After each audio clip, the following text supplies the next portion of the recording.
Hey YouTube, it's Cash. So over the next couple episodes, I'm going to do some test equipment stuff. I really haven't had a chance to delve into this setup, since I got it all put together. It's always doing like these things integrating it, but not actually like really using it. So I wanted to do a couple episodes just kind of like highlighting this setup.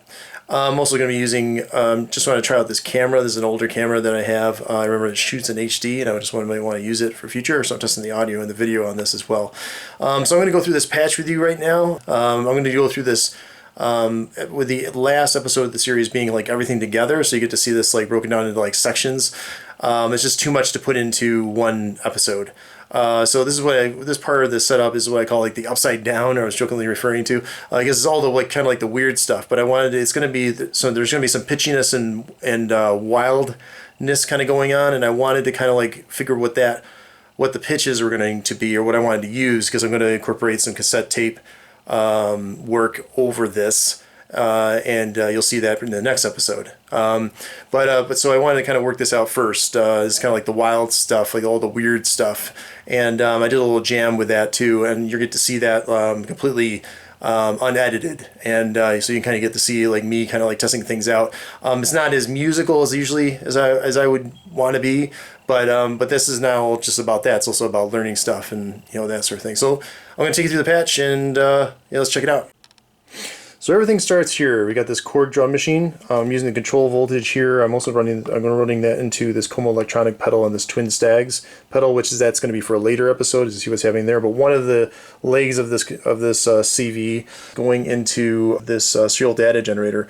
Out of the serial data generator is going to be this clock, which is just the same thing as this for the most part. And then these two data outputs, one's negative, one's positive. This clock is going to go into this unit here. Now, you're probably wondering, why is this NIM plugin just sitting here unpowered? Well, it's not meant to go into here. I have another one there too. I ended up getting this one, and it was broken.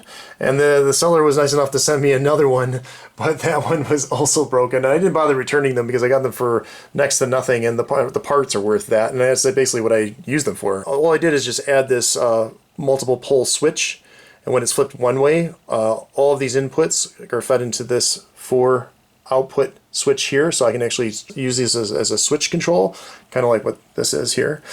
Or if I flip it the other way, then it's all open, so I can use it to split out signals or whatever I need to do. And that's exactly what I did with the clock here. And this is going to be so I fed it out there. This one I used for one of the data outputs from here. The clock from here is actually getting fed into this pattern generator, that's not doing a whole lot. I'm just going clock through on that right now. This is then being fed into this data sequence generator, and this isn't doing a whole lot of anything either. I'm just using this clock output, this particular clock output, what this does is it takes the original clock input and plays it halftime. This eventually will be my kick drum, by the way. So what I did is I took this one and I fed it into the gated input on one of the tone burst generators. And the other tone burst generator just has a clock output for the regular beat there. So one's at halftime and one's at regular time. The halftime one is being fed by this two-tone generator, which is exactly what it sounds like it does. It basically plays 2 tones. I think like they use it for certain like emergency calls and stuff like that. You have a very, very precise control over the notes that are played. You can delay them and control the length and that sort of thing. So that's being fed into here, and that's creating like a rhythm with the 2 notes. And I actually get I play it manually with this red button right there, and you'll see me do that. This one's being fed by this Telegraph data message generator by Trend. I mentioned this on Instagram. I'll probably put a link to check that out in more detail. So that's being fed into here, and then that's also being controlled by the rhythm as well, so it's being broken up with that. And then both of those are being fed into the board. I mentioned one of the data outputs here. One of the data outputs I put into here, split it out. One of the outputs I put into this double delay. So this there's 2 delay controls here. And basically what I did is I fed it into the first one, took it out, put it back into the second one, put it out here. So it's the maximum amount of delay that I can get, and these are cranked. That input is being put into one input on the electronic switch here, which is sort of like a mixer. And that's being mixed with the original data or sequence pattern.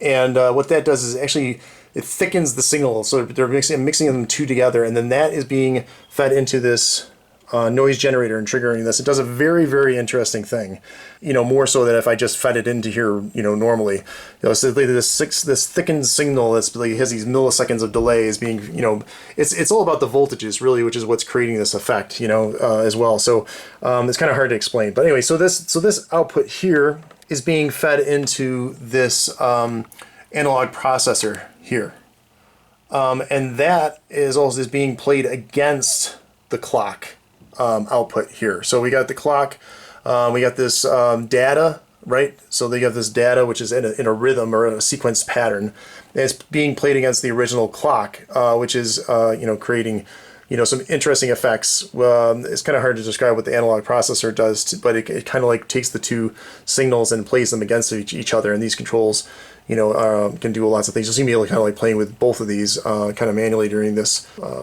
demonstration, if you want to call it. This time mark generator, again, is creating some dissonance. I talk about this in some previous videos. You can press the buttons and it blends all these different notes together and does some interesting things. That's being fed into this boxcar averager. And then one of the data inputs or data outputs on the other one is being fed into this as well, and then the output is being, you know, it just goes to the board, and that's creating another rhythmed effect. So that pretty much covers it, I think. Yeah, so yeah, you check it out. And again, like this is just, I mean, this is not my best performance. I'm just kind of like testing this stuff out, trying to figure out the various notes to play, because what's going to happen is I'm going to create a tape that's going to be part of this performance, a cassette tape recording. That's going to be the next one, and that is going to be played in this guy here. It's a Philips PMC 100. Yeah, it has a cassette player in it, and but I can't control the pitch. I have to get it right, and that's the reason why that I have to go through this step here.